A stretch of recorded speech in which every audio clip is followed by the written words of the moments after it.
We have a lot of people come up who never met with their legislators before.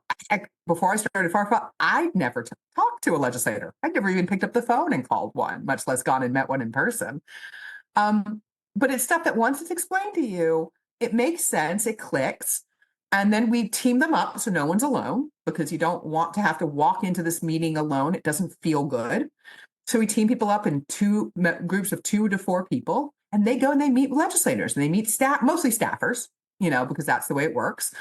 And it has a huge impact. And I can tell you, every time we've done one of these, when I go back and I'm meeting with the legislative staff as follow-up, I'll walk into an office and I'm not, sometimes I don't even know all the offices that have been hit. I mean, I know I have a record, but I'm not necessarily thinking about it every time I walk into an office.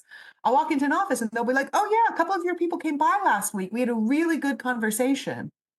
And it's a very different energy and attitude that comes into their meetings with me as, the advocacy lobbyist person, compared to what it is in the absence of those kinds of meetings with real people, farmers and consumers, even when they're not constituents. Now, there's a very important thing to realize. Constituents make a difference. Don't go just randomly knocking on doors and expecting people to give you a good response.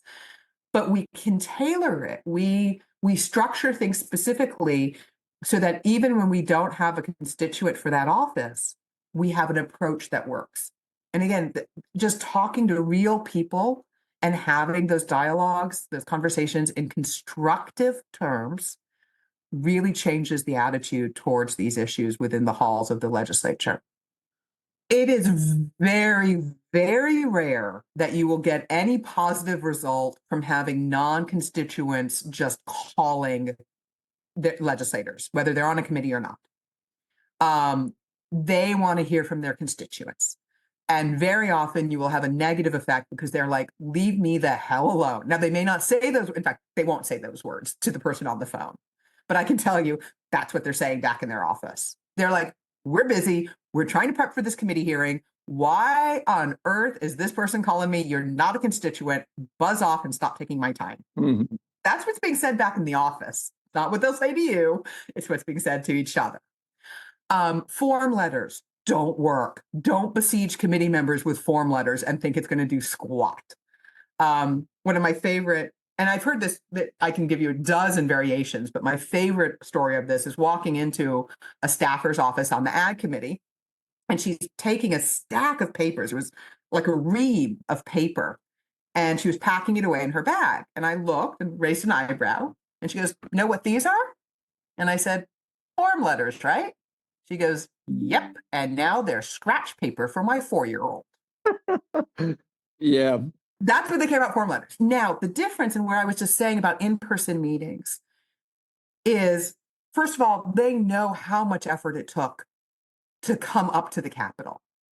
There's an automatic level of respect that a normal human being who's got another job and other commitments took the time to come up to the Capitol in person. That's a big deal. And then you combine that, but it also has to be combined with respectful strategy.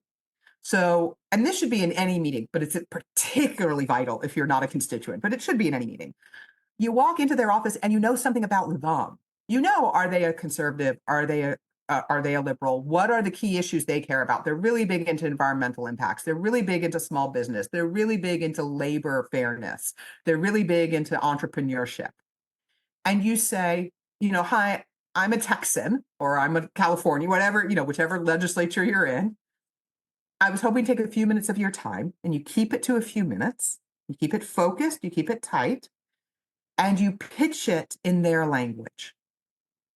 And having an ordinary person take the time to come up to the Capitol, to have done their research, to have done their homework, makes an impact. Mm. But again, that's you see how careful and how tight that is. If you're not walking in as a constituent, you better be on top of your game. And that's what groups like FARFA are there to help with. That's what we do in our trainings for the lobby day. We help you with that. We know the research. We tell you, okay, so pitch it this way to this person, pitch it this way to this person. Here are your talking points. Here's how you do it. That's why, one of the great things about engaging with a group like FARFA, as opposed to trying to do it on your own.